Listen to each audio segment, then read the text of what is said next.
8,430 pounds empty dry weight, the Eagle HTX model 27 SGX here at Haylett RV of Coldwater, Michigan. And you're looking at this thing, and if you're familiar with Jayco's, you're going, isn't that called an Eagle HT 27.5 RLTS? And the answer is basically, yeah. So there's the Eagle HTX that we're looking at, and then there's the Eagle HT. So the question is, what's different about them? And the answer is mostly nothing. They're more similar than they are not. The HTX series is basically what you call, like, it's the base Eagle HT, but it still has, it's got all the core critical daily use features.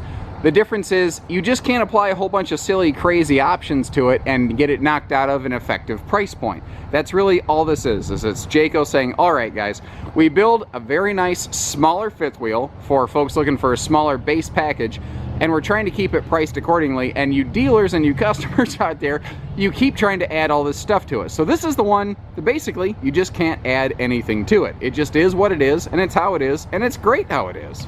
Now when the slide's closed, of course, we have easy access to the bedroom and bathroom. That's pretty normal in most fifth wheel and RV.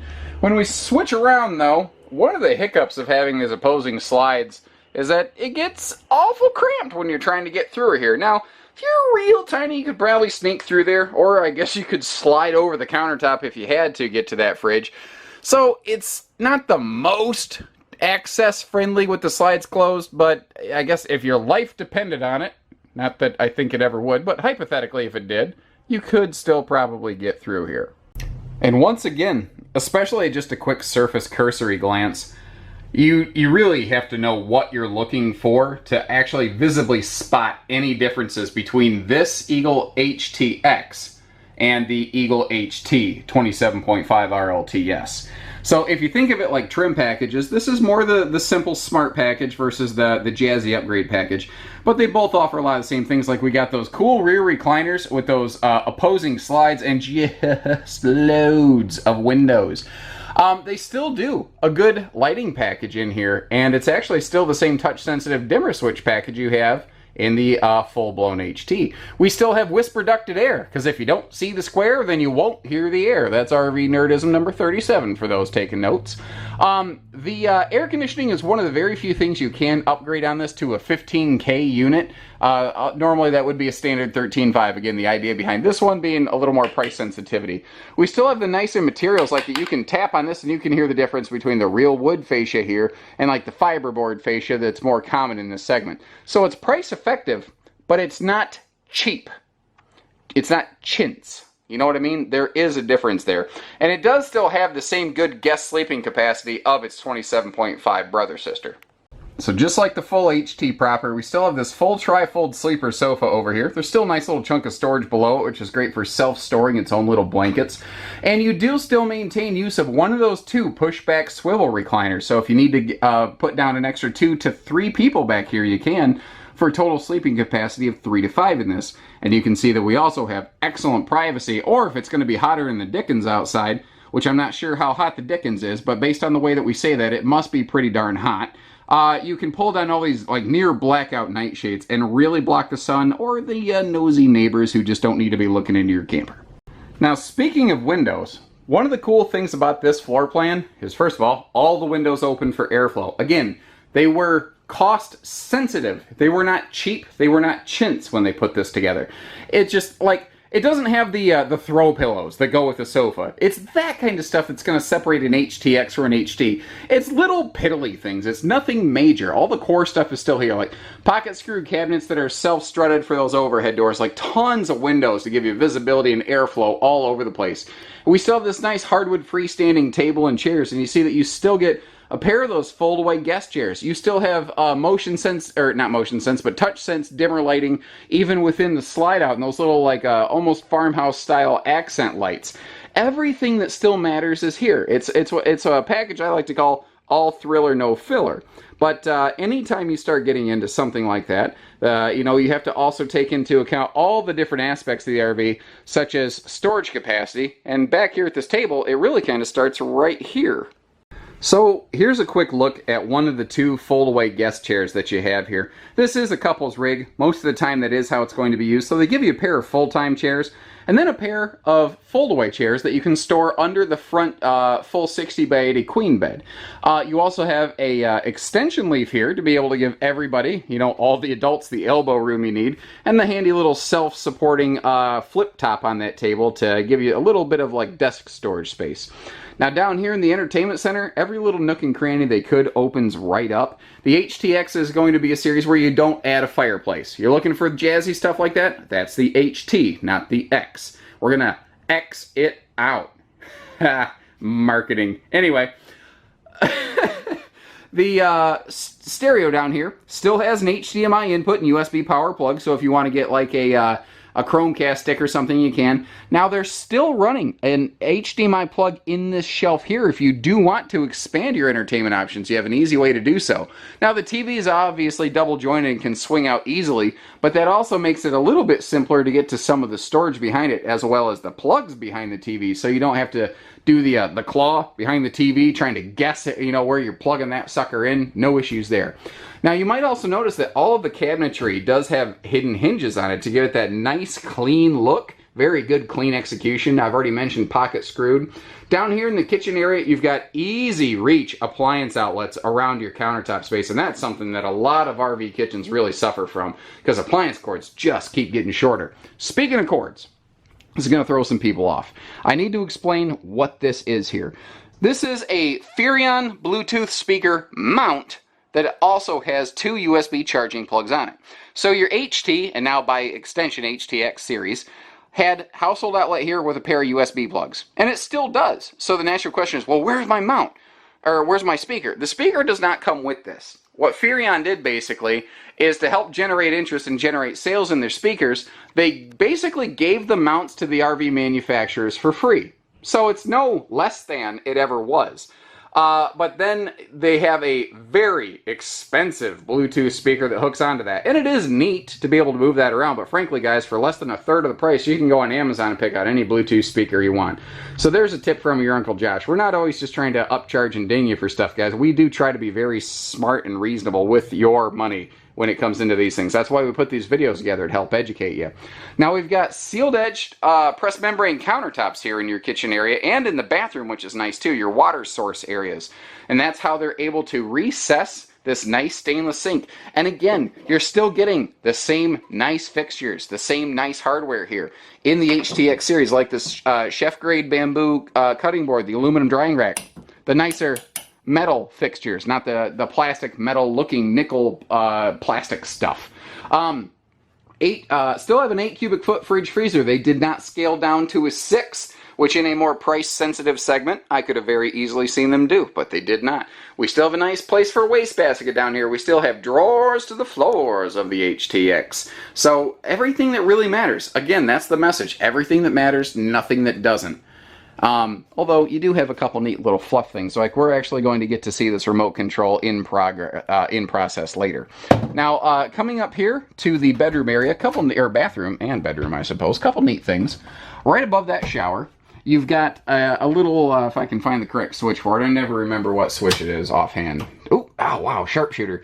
You've got a single blue LED night light, and it'll make this white shower enclosure glow. And then you can kick on the next light, and you got a backlit morning mirror. So if you need to kind of see to get around in the morning, you can. Then, of course, blammo. We got all the nice white, bright light in here.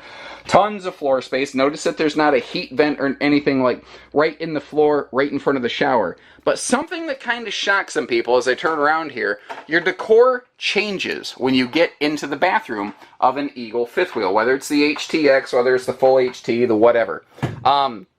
As I pan down here, you can see it kind of shifts over to what would be the modern farmhouse wood tones. Now, the HTX, at the time of this filming, you do not choose the decor. It has a modified version of the American tradition decor, but it will always have the lighter bathroom here. And in terms of fabrics, you also do not choose your fabric decor. You just sort of get it. The fabrics that they're using here are, in some cases, remnants of materials used across other Jayco production. So what they'll do is they'll get a whole bunch of extra stuff together. Occasionally they'll cobble it together and say, ooh, that looks good. That's the new HTX decor. But that's a big cost savings item, guys, because the best way I can describe it, like if I sneak back here into the living room, is the skin, the fabric that's on that chair, you didn't pay for it. Somebody else did. That's how they help keep the cost in check on these. Now you may have noticed how, again, we have that same pressed membrane countertop here in the bathroom, but that's a big sink and an even bigger countertop. And they still have a nicer foot flush stool. They did not go with a plastic bowl here just because they're trying to be price sensitive. Now you have a combination bed bath slide, which is something Jayco does very well. So you've actually got dedicated linen storage right here in the bathroom, but you also have a locking bathroom door. And it's shocking how many brands do not offer that still. Moving up here into the master bedroom, this is going to be almost identical to the full HT version, with the only exception that you are not going to add a second air conditioner to an HTX. These are 30 amp. That is it. They will not be 50 amp. If you want 50 amp, you want a second air, we need to look at a full-blown HT 27.5 RLTS. That's going to be your breakdown between the family, that kind of over-the-top stuff. So we've got the dual element blue-white reading lamps right over there. You can see that we still have our 60 by 80 queen bed, with plenty of room on each side, those big side stands with household and USB plugs. And I do like how they radius that little sharp point right there so you're not shoulder jabbing yourself to death. Now over here, we do have a combination closet dresser slide out arrangement, but notice that they include a cross breeze window in that slide so that you get the extra light and the extra airflow that you really want in a small bedroom like this. Now, one of the many cool fun features that this Eagle HT has is this handy little touchscreen remote control that can do a lot of different fun things. It can obviously operate the power awning for us, it can operate slide outs, it can operate the awning lighting. It's actually really cool if you're just kind of sitting on your patio chair. You can, pop that sucker out when you want it, you can retract it a little bit, you can extend it a little bit, kick the lights on and off at night. You don't necessarily have to get up. You don't have to leave the campfire. You can just sort of do what you want to do, where you want to do it, when you want to do it. It's just, even though this is a more basic series Eagle HT, it's still a smart, full function, full feature Eagle fifth wheel.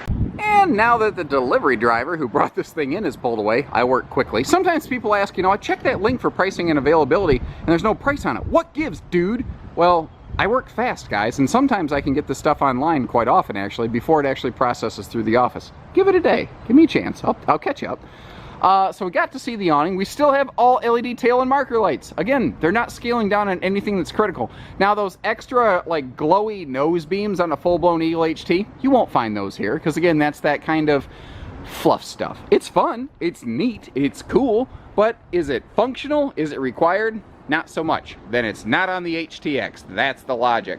We still have the skirt-mounted outside speakers, and we still have the skirt-mounted step light, so you don't have to walk into the camper to turn on the light just to be able to see the steps that you needed to walk into the camper. It's kind of like sometimes at night, I can't find my glasses because I need my glasses to find my glasses. Am I the only one that has that problem sometimes?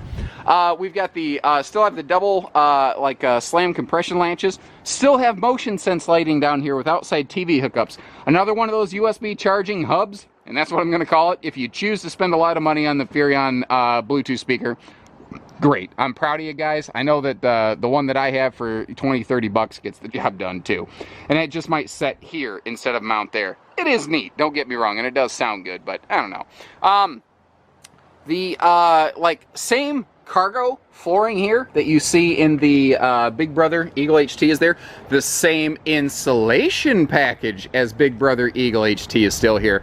They did not scale down on the insulation bundle of the HTX in comparison to the HT. This is still 0 to 100 degree rated, so that is another piece of really good news for folks. It still has room for 4 batteries up front. The HT has the ability to put a generator prep package for dry camping on here. This one does not. Again, that's the extra stuff you're going to want, but it does still have a simple solar prep under that gooseneck area if you want that. We still have power front leveling jacks, so you're not really doing any heavy lifting, sort of cranking. We still have the same structure. We still have that tubular aluminum framed front deck up here so that they don't have to pre-crack their fiberglass, because you've never heard somebody trying to sell you an RV say, man, I want to show you something really cool. This is where this RV is better than anybody. We break the fiberglass because it's just going to happen over time on its own. Well, that sounds dumb, doesn't it? Now, there are arguments to be made both ways, and if you're curious about that, I'm happy to go totally in depth on that. I don't want to get off tangent here too hard, but the fact is, it's not going to happen on an Eagle HT because they use a heavier duty upper deck structure. Now, we already talked about, 0 to 100 degree rated, insulated, forced air, heated, enclosed belly.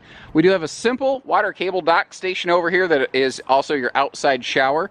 And they do still allow the option for the larger 16-inch wheels that we are actually looking at here on this one, on the HTX. They decided that that was enough of a potential function, make or break, camp or not camp feature that they did keep that on there.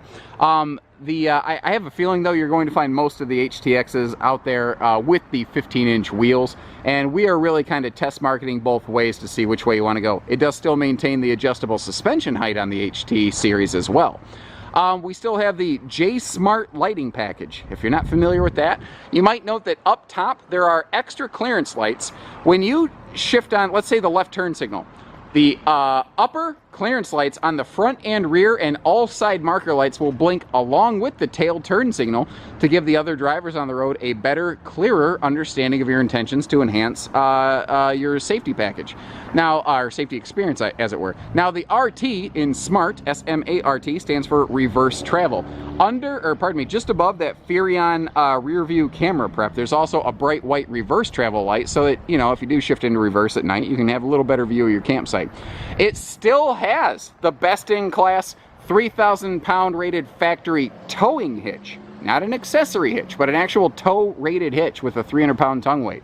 And we still have a bumper mount grill run over here, a propane prep port, as it were, so that if you are, looking to do some outside grilling, she is ready, set, and willing. And it still, ooh, that sounded good. It still has the same Goodyear tires on here. Goodyear Endurance radials rated for 87 mile an hour, 80 PSI. All the core critical structure function stuff is here, guys. Again, you're just not paying for pillows and LED accent lights. Whatever. Now, apologies if it's a windy son of a gun. I don't know if you can see those flags waving in the distance. Bell Tire across the street. Great place over there, by the way. Big old giant stars and stripes whipping around in the breeze for us. But more to the point, up top here, being the more simplified, price-sensitive Eagle series, you could logically think, well, where are they going to start scaling back? Is it going to be up here? And the answer is nope. Remember, it's still basically the same thing as a base Eagle HT. They just don't let you screw it up with all kinds of crazy options and knock the price tag silly. So, they're doing all the same work, doing all the same sealants up here. They still have that same rainproof vent fan in the bathroom, which is nice. They're still prepped for roof solar prep. Prepped for prep? No, they are prepped for roof mount solar. There we go. Let me spit that out correctly. And they even still use the 360 siphon cap. Again, structurally, it's the same shell. It's just less gloss. That's the best way you can describe an HTX versus another Eagle HT. So, whether it is hitching, pieces, parts, trades, finance, truck and trailer package deals, today'd be a good day to fly a kite, everything in between, even RV delivery. Doesn't matter where you live, guys. No one is too far away to work with us here at Haylett RV. We have proven that time and time and time again. We do it all, but we don't do hidden dealer fees. We just shoot you straight, we put it right out there for you. So take care, stay safe, have fun, happy camping, everyone. We look forward to seeing you soon.